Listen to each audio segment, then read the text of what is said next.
नमस्कार, मैं हूं जयेश और आप देख रहे हैं द पैम्फलेट। देश में विपक्षी एकता की रोज एक नई तस्वीर आ रही है। लगभग हर विपक्षी दल इस एकता का नेतृत्व करना चाहता है। इसी उद्देश्य से एक दूसरे से मिलने का सिलसिला भी जारी है। कभी केसीआर ने इसके लिए यात्रा शुरू की थी और नीतीश कुमार के पास पहुंचे थे। ये बात और है कि नीतीश जी को भैया बुलाते हुए प्रेस कॉन्फ्रेंस में बैठाने की कोशिश करते ही रहे, पर नीतीश जी के दिमाग में कुछ और ही चल रहा था। आप खुद देखिए। मैं कहूंगा तो कोई विरोध भी करेगा। नहीं आप नहीं आप क्यों जल्दीबाजी कर रहे हैं? हमको बैठने दीजिए, बात तो करने दीजिए। नहीं नहीं इस सर विपक्षी एकता के इसी एक तारे को बजाते हुए वे और भी नेताओं के पास पहुंचे। वे खुद नहीं गए तो किसी और नेता को बुला लिया। ये देखिए अरविंद केजरीवाल कैसे तेलंगाना पहुंचे थे। केसीआर ममता बनर्जी से भी मिले थे और मुंबई भी गए थे।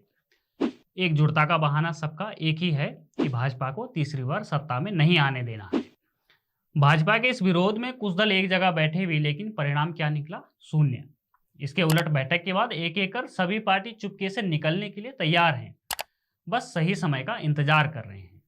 और इस विपक्षी एकता के खेल में सबसे महत्वपूर्ण बदलाव जो आया है वो ये कि भाजपा के विरोध में एकजुट होने वाले इन दलों में से अब कुछ दल राहुल गांधी के खिलाफ मोर्चा बना रहे हैं। शुरुआत अखिलेश यादव ने कर दी है। कैसे, हम बताते हैं। सोमवार को अखिलेश यादव ने हैदराबाद में तेलंगाना के मुख्यमंत्री और बीआरएस के प्रमुख केसीआर से मुलाकात की। ये मुलाकात ऐसे समय में हो रही है जब ठीक एक दिन पहले राहुल गांधी केसीआर पर तीखा हमला कर चुके हैं। राहुल गांधी ने तेलंगाना की रैली में कहा कि केसीआर का रिमोट कंट्रोल प्रधानमंत्री नरेंद्र मोदी के पास है, और राहुल गांधी ने बीआरएस की फुल फॉर्म बताई थी बीजेपी रिश्तेदार पार्टी। राहुल गांधी ने स्पष्ट तौर पर कहा है कि कांग्रेस विपक्ष की किसी भी ऐसी बैठक का हिस्सा नहीं बनेगी जिसमें बीआरएस को शामिल किया जाएगा। इससे पहले बीआरएस को पटना में हुई विपक्षी एकता की बैठक में भी शामिल नहीं किया गया था। ऐसे में अब केसीआर के पास उस रास्ते पर जाने का विकल्प तो कम से कम नहीं बचता है, लेकिन उनके लिए अखिलेश यादव ने नया रास्ता खोल दिया है। दरअसल अखिलेश यादव भी शुरू से भाजपा के खिलाफ सभी का साथ तो चाहते थे, लेकिन अपने प्रदेश में कांग्रेस के साथ सीट का बंटवारा नहीं करना चाहते थे।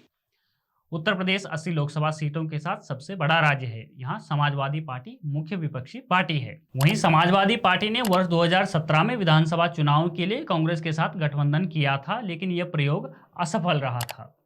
फिर 2019 के लोकसभा चुनाव में समाजवादी पार्टी ने बीएसपी के साथ गठबंधन को आजमाया, लेकिन बसपा को 10 और सपा को सिर्फ 5 सीटें मिली थी।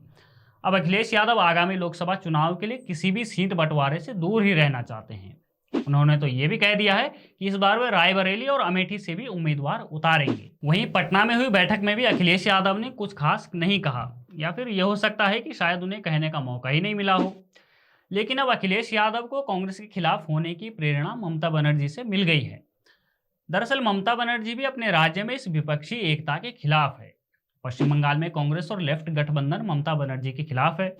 ऐसे में ममता बनर्जी को भी कांग्रेस के साथ सीट बंटवारे से नुकसान ही नजर आ रहा है।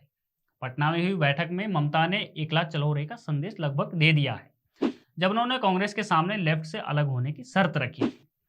दूसरी बात जो सार्वजनिक तौर पर है कि ममता बनर्जी शुरू से ही राहुल गांधी को पसंद नहीं करती हैं। अब एक प्रश्न ये है कि क्या अखिलेश यादव की समाजवादी पार्टी, केसीआर की बीआरएस और ममता बनर्जी की तृणमूल कांग्रेस तीनों साथ मिलकर एक नया मोर्चा गठित कर रहे हैं? ऐसा मोर्चा जहां सीट बंटवारा ना हो, लेकिन तीनों एक साथ एक शक्ति केंद्र के रूप में स्थापित हो जाएं। इस मोर्चे में दो और पार्टी के शामिल होने का अनुमान लगाया जा सकता है। नाम सुन के आप चौंकेंगे जरूर, लेकिन ये पार्टी है जदयू और आरजेडी। इस समय बिहार की राजनीति के जो समीकरण दिख रहे हैं, ऐसे में नीतीश और लालू यादव जल्द से जल्द लोकसभा चुनाव के लिए मजबूती से तैयार होना चाहते हैं। दोनों दल पटना में हुई बैठक के बाद इस एकता का भविष्य समझ चुके हैं। केजरीवाल अलग हो गए और शरद पवार अपनी पार्टी बचाने में लगे हैं। बिहार में कांग्रेस से दोनों दलों को कुछ खास फायदा नजर नहीं आ रहा है। दूसरी ओर इतने दलों का कांग्रेस के विरोध में आना भी लालू और नीतीश को कांग्रेस से दूरी बनाने पर मजबूर कर रहा है। और इस बात की संभावना इसलिए भी अधिक है क्योंकि इतिहास में ऐसा पहले भी हो चुका है। वर्ष 1989 में जनता दल और तेलुगु देशम पार्टी कांग्रेस के खिलाफ बने राष्ट्रीय मोर्चा में शामिल थे।